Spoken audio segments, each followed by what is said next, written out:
Hi, everyone. Welcome to the Silver Years. My name is DK, and I'm very happy to be here, and I humbly thank you for joining me. Today, I'd like to talk about the side effects of blind obedience and compliance, and why bending, and at times even breaking the rules, can be the difference between liberation and enslavement. I'm sure most of us would agree that the structure of society surrounding us today has become highly regimented with rules, regulations, mandates, statutes, laws, and executive orders.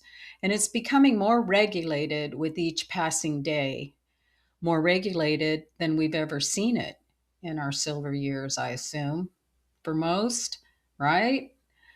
Some of you may perceive this to be a beneficial thing, like for our safety and protection, perhaps, as these things are so often promoted to be. And some of you may perceive the rules and regulations approach to be the opposite, restrictive, a limitation on our individual rights, and personally invasive.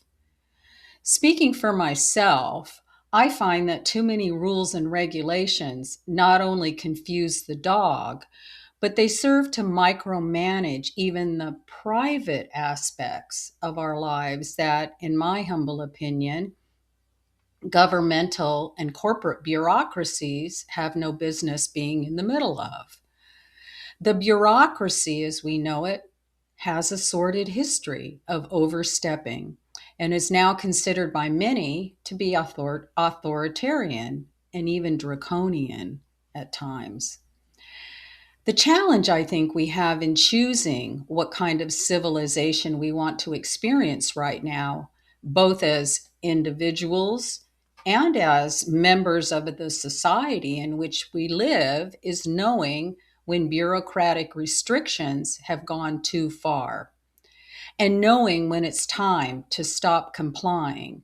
Because to comply without resistance is to give silent consent and approval to something we may not want. I was thinking about this issue and I wondered how we got so complacent in our social evolution.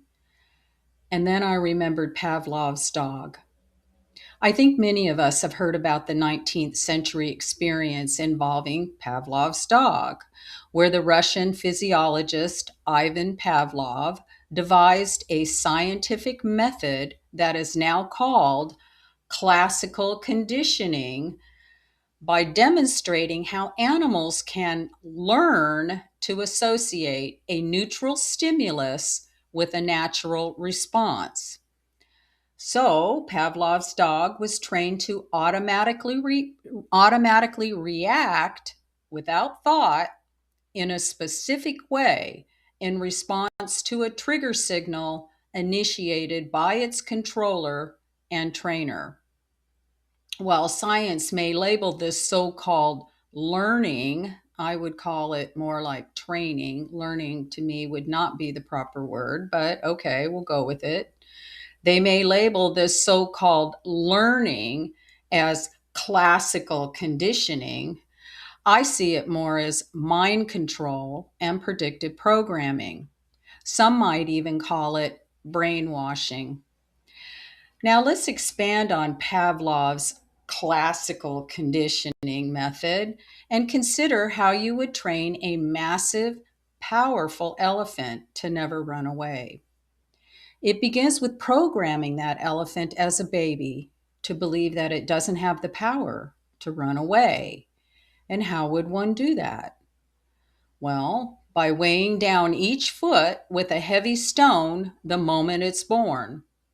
And by the time you get around to removing the stones that have grown heavier with time and training, say around the teenage stage, the elephant knows with certainty and believes beyond a shadow of a doubt that it can never, ever run beyond the reach of its tether. Now, here comes the question.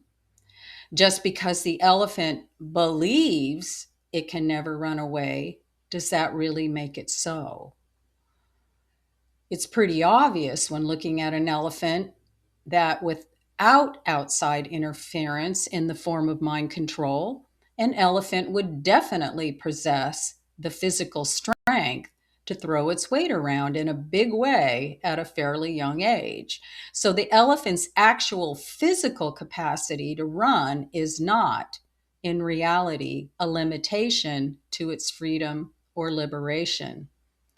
The elephant's limitations are solely based upon its belief. And observation tells us that the elephant's trained belief system is based upon a lie, a very clever lie indeed, and one that is devised to commandeer the personal power away from the unsuspecting baby in order to transfer the use of that power to the controller before the little one can ever be the wiser. The lie is also brilliantly self perpetuating. For once the elephant is programmed to believe its feet are too heavy to run, the stones can be removed, and the established restrictions then become self imposing, self enforcing, and self regulating, which to me appears to be a very powerful trifecta: self imposing, self enforcing, and self regulating. A very powerful trifecta.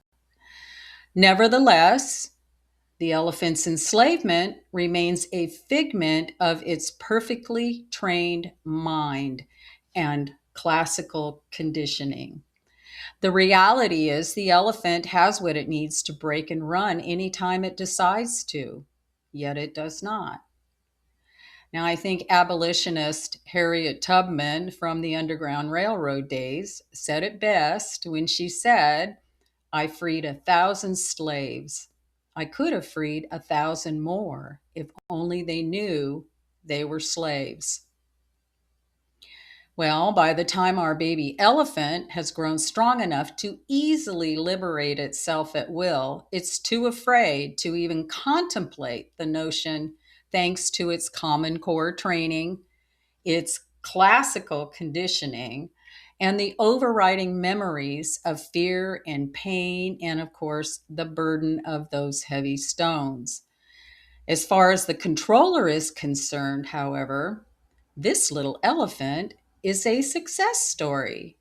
It has been properly programmed from infancy to believe its safest lot in life is to remain within the protection of the established comfort zone, and that is where it will remain compliant until the end, by choice. Now, if we were to replace Pavlov's dog and this baby elephant with people, with billions of human beings, we would have a planet filled with billions of mind controlled people who have been trained and programmed since birth with the trifecta to self perpetuate the establishment rules without truly knowing why, or without ever knowing who the mysterious master controllers making the rules really are. And what would happen if these people began to resist the programming by pulling together in mass to push back against the imposed limitations? Now, I found this interesting quote by General Douglas MacArthur, who many of you may know served with distinction during the two world wars, World War I and World War II. According to MacArthur, rules are mostly made to be broken and are often for the lazy to hide behind. I admit there have been many times in my life when I refused to comply with bureaucratic overreach, and to some extent, I have my mother to thank for setting the example at the time of my birth, as I described in my video, Are You the Firstborn Daughter? I've included a link to that if you're interested. Yes, sometimes we need to bend the rules, and sometimes we just need to break them, because taking the bureaucracy head on and alone is to hit a firewall and is usually ineffective. Here's how I found out firsthand many decades ago how this plays out. Again, my mother set the example for workarounds. A second time when she tried to enroll me in kindergarten when I was 4 years old. As most of us may know, in this country anyway, the school systems have an age cutoff date for enrolling in kindergarten. And the rules and regulations require that your child be 5 years old by September 1st or thereabouts before they can enroll in the fall. And I wasn't going to be 5 years old until December. The question my mother had to ask herself at this point was I ready, socially and otherwise, to be in school at 4 3/4 years, or was it in my best interest to wait another year and be enrolled when I was almost 6 years old? Well, given the nature of our household, some of which I've described in my videos, my mother knew my development had far exceeded what was necessary to begin school at 4 3/4 years, and so did I. The school system, however, would not even consider an exception. So again, my mother was compelled to find a workaround, which she, of course, did. How she created her workaround was to use the tools she had at her disposal at the hospital where she worked as a nurse. She registered me in school using an unfiled birth certificate form she had typed up at the hospital using all of my information except with the change to my birth year, making me a year older. No questions asked. I was enrolled and never looked back. When we moved counties, she simply enrolled me in the new school system with my correct birthday, and that was the end of it. Now, fast forward to when I had my first daughter.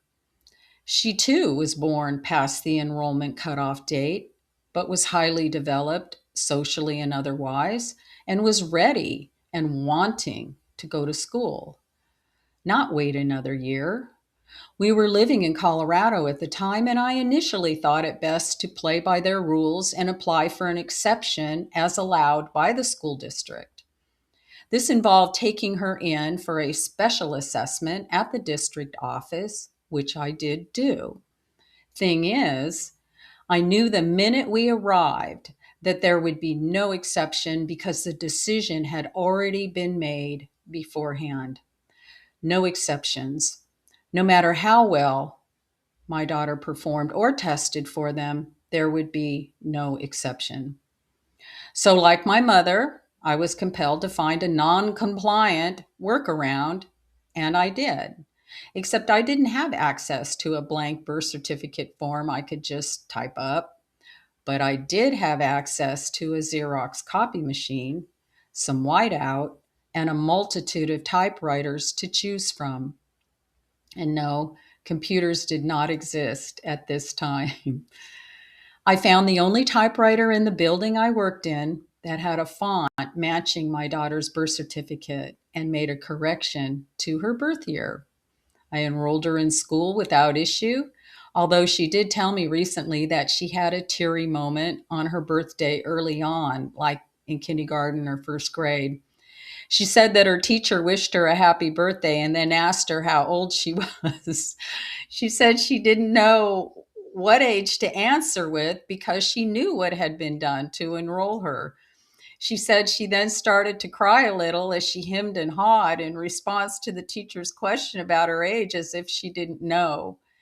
Thankfully, the teacher dropped it, and like my mother did with me, I transferred and enrolled her in a school using her correct information when we moved from Colorado to California a couple years later. And her birthday remained correct for the duration of her school days. Was this the first time I broke the rules? Heck no. And it wasn't the last.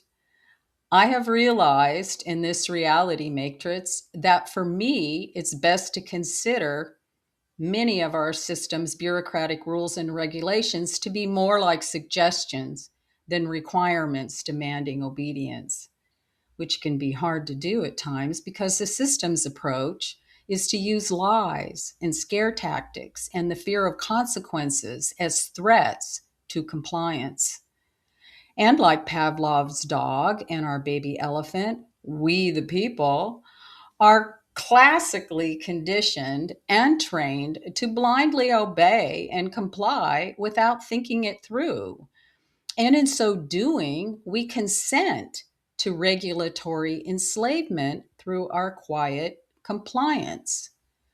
But is this what we really want? Because as a collective, we need to decide what kind of reality we want right now. And side note, but not, a mandate is not a law. A mandate requiring a certain action or behavior as issued by any bureaucratic agency is only a suggestion. We can comply if we want to or not. It is a choice. We need to make it an informed choice. I wonder what will happen when the people of the world begin to realize not only how powerful they are, just like the baby elephant, and that when we pull together, we outsize and outnumber these master controllers by the billions. We were told we had no power, and we believed it. In believing the lie, we gave all of our power away. Maybe it's time we take our power back through action. Those little acts of resistance do add up. Things like non-compliance, bending or breaking rules that don't work, or even civil disobedience when the rules are just stupid or don't make sense. Just imagine what our matrix reality would look like if everyone did a little something that said, I do not consent. Now, as a reminder, the stories and the anecdotes I share with you on this channel are here for your entertainment and consideration. Please take from them what helps you, what resonates with you, and discard the rest. Now, I'd like to leave you with a loaded question to ponder, as I like to do. What would taking back the power in your life look like for you? Please leave your comments below. I would love to hear your thoughts. Until next time, be well, choose love, and thank you. Thank you for listening. Goodbye for now.